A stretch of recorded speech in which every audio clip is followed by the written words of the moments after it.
Picture this. You're Tywin Lannister, and Robert Baratheon has just killed Rhaegar Targaryen at the Battle of the Trident, and it looks assured that Robert will take King's Landing in a few days. You need to prove your loyalty, and the best way of doing that is capturing King's Landing and killing all the Targaryens living there. And so you're Tywin, and he goes on to do exactly that. This sets in motion the sack of King's Landing. Forgotten Wolf here? Please like, share, and subscribe, and let's begin. In 283 AC, Robert's rebellion was coming to an end, with the Battle of the Trident having been a huge victory for the rebels. However, Robert was wounded in the Trident, delaying the rebels from getting to King's Landing, and Robert had sent his friend Ned Stark to go capture the city. Tywin Lannister is never a loser, and he always backs the winning side. So having seen the Trident, he decided to declare it to the rebels, but he never said that out loud. He didn't outright declare that, as to not make Aerys suspicious, as Tywin rode to King's Landing with his whole army as he pretended to declare for the Targaryens and the Iron Throne, prepared to defend his friend Aerys, as they were friends before Aerys named Tywin's son, Jaime Lannister, to the Kingsguard. The Mad King Aerys saw Tywin at his gates, and at the suggestion of Varys, wasn't going to let Tywin in. However, Grand Maester Pycelle went to the Mad King, and after a long talk, convinced Aerys to open the gates to King's Landing, allowing Tywin in. As soon as Tywin and the Lannisters got in, they started to sack the city, and the sack of King's Landing began. Tywin ordered his men to kill all who supported the Targaryens as he made his way towards the Red Keep. However, he ordered two men in particular to go after the royal family, being Prince Aegon and Princess Rhaenys. They were the two kids of Rhaegar Targaryen, and they were logically next in line for the Iron Throne after Aerys or Viserys. They both were there along with their mother, Elia Martell, because Aerys suspected that Lewin Martell betrayed Rhaegar at the Trident, but Aerys had shipped away his wife and son because he wanted Viserys to succeed himself, but he strangely kept both of them, thinking Lewin Martell betrayed Rhaegar. Either way, both Aegon and Rhaenys were Targaryens, which meant that they needed to die in Tywin's eyes. And Tywin decided to kill them for Robert, since he thought Robert didn't have the stomach to kill both of them himself. The two men Tywin ordered to kill the prince and princess were Sir Gregor Clegane, knighted by Rhaegar himself, and Lord Armory Lorch. Gregor Clegane and Lorch brought a handful of men them to climb the walls of the Red Keep, and they made their way to the Red Keep. Meanwhile, Lord Tywin kept going to King's Landing as his men kept killing more and more people, and his men kept committing atrocities on the men and women of King's Landing. As for Aerys, he was watching his city getting sacked by the Lannisters, and he ordered that the Hand of the King and head of the Pyromancer Guild, who created all the wildfire and put it underneath King's Landing, he summoned him and ordered that the wildfire that was laid under the city be ignited. Jaime Lannister saw this, and seeing that as he was the last Kingsguard inside the city, he saw it as his duty to protect the people, and he walked out of the throne room and killed the head of the Pyromancer's Guild. Jaime returned to guard King Aerys, and he begged Aerys to let him go treat with his father, but instead, the Mad King ordered Jaime to kill his own father. This just doesn't sit right with Jaime and many people. I don't think many people would kill their own father.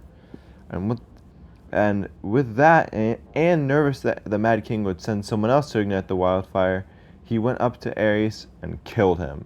Jaime Lannister became the Kingslayer. 1 Targaryen down, 2 to go. Gregor Clegane and Armory Lorch finally reached the walls of the Red Keep, and they climbed in and entered the chambers of Prince and Princess of the Targaryens. Armory Lorch was first into the chambers, and he found the Princess Rhaenys underneath her bed, and dragged her from outside of the bed and stabbed her 50 times, killing the princess. An atrocity that's just... she's a kid. You could have done it simpler. That's not right with me. Either way, 2 Targaryens down, 1 more to go. And it was Gregor Clegane, the man who was knighted by Prince Rhaegar Targaryen himself, was tasked with killing Rhaegar's children. Gregor Clegane found Prince Aegon's chambers, and there he found Princess Elia Martell of Dorne and Prince Aegon Targaryen. He ripped Aegon away from Elia, and then he bashed Aegon's head across the walls of his chambers, killing him pretty much instantly. And according to many people, such as Robert, Jorah Mormont, and Ned Stark, when the bodies were presented, Aegon's body did not even look like a boy anymore. It didn't even resemble a child. Truly disgusting. Then, after he killed Aegon, Gregor Clegane went to Elia Martell and he, to quote Oberyn Martell, raped her until she died. You see, Tywin neither ordered the death of Elia, nor did he tell Gregor to spare her.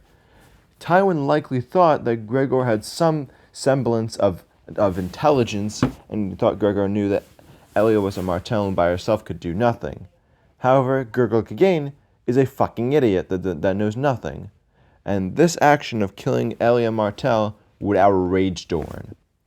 Meanwhile, in the throne room, Jaime Lannister sat the Iron Throne as he watched over the city having been sacked.